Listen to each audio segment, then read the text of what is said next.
Good evening and welcome to United Forever, the show guaranteed to teach you something new. I'm Karina. And I'm Seb, and do we have a packed show for you today? With the arrival of winter, it's time to start preparing for the biggest challenge of the year, Christmas shopping. Now, all joking aside, of course, there's far more to winter holidays than shopping and presents. There's also so much history and meaning behind when and why we celebrate, and we have some stories that will surprise you. What are we looking at tonight then, Seb? Tonight we will be looking at how humanity's cultures celebrate light and warmth in times of dark and cold, but in their own fascinating ways.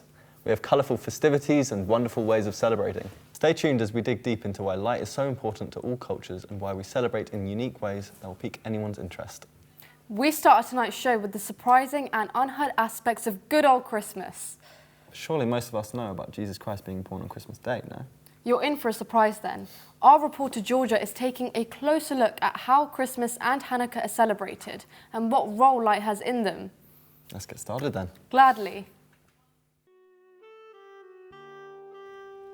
The celebration of light in holidays makes the cold and darkness of winter more bearable. Most, if not all cultures, seem to celebrate light in some form.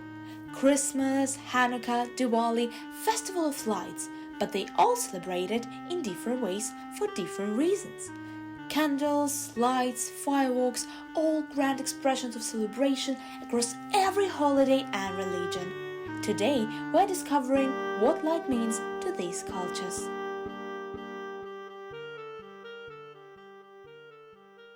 Hanukkah is a Jewish festival that is celebrated for 8 days. Hanukkah celebrates the ideas of Judaism. Light plays an essential role in our religion, especially in celebrating Hanukkah. I feel that light is the main thing that brings all Jewish together at that time.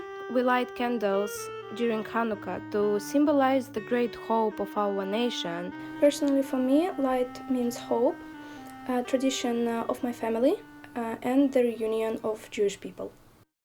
As we can see, Hanukkah is a family holiday where light brings everyone together around a flame with a feeling of unity. Now, it's time to move on to one of the biggest celebrations of the year in the UK, Christmas. Let's find out what similarities these two holidays share celebrating the light. The season leading up to Christmas, the season of Advent, begins with an Advent procession in darkness. And through the service, there is a growing sense of light as we look towards and wait for the coming of the light at Christmas.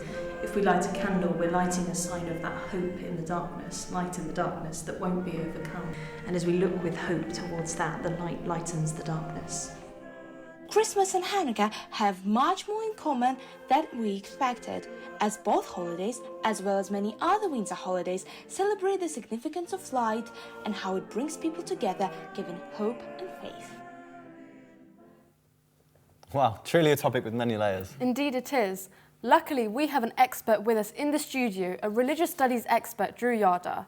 Hi, welcome to the show. From what we have seen so far, it seems that mostly every culture celebrates the magnificence of light during the winter time. Why is light celebrated so much during this time of the year, and how have we such huge variations of it?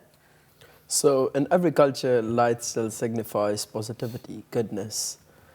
And if we look into the examples, like for Hindus, is the change of equinoxes and the change of season, which shows us that the harvest season has come to an end and the winter is about to start.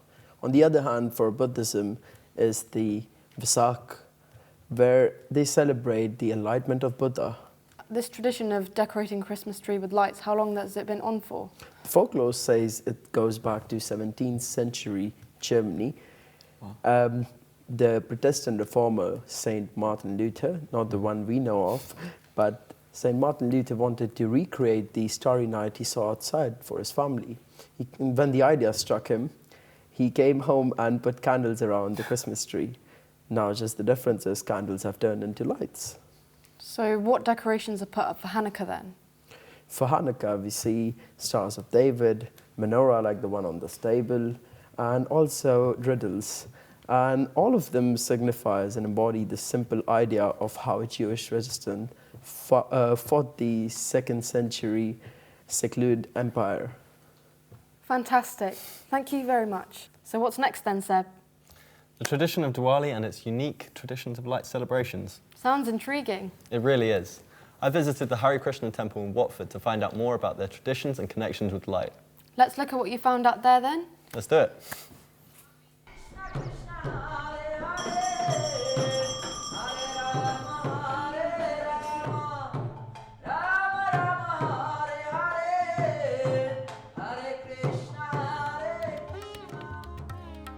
We're here at the Hare Krishna temple in Watford to look at its rich and extensive history, as well as learn a bit more about Diwali, a wonderful festival of light. Let's go take a look around and see what we can learn. Krishna Krishna Hare Hare Hare Rama Rama Diwali is a very important festival of lights. Deepa meaning light or candlewick, and Vali meaning row of lights. I think there's something deeper. It comes in the month of Kartik, which is a holy month, but it's also, for us, you could say it's autumn. It's a very important time because the days are getting shorter, the nights are getting longer, and it's a time of introspection. There's such a great atmosphere in here. I suppose everyone comes with their families. It's like a family affair, really.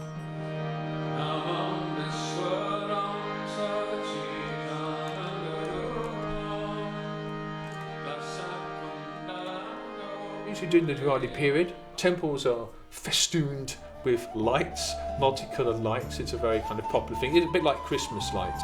You'll find sometimes you've been going certain areas where there's a large Hindu population where they're celebrating Diwali. The roads would be lit up just like it would be at, say, Christmas time.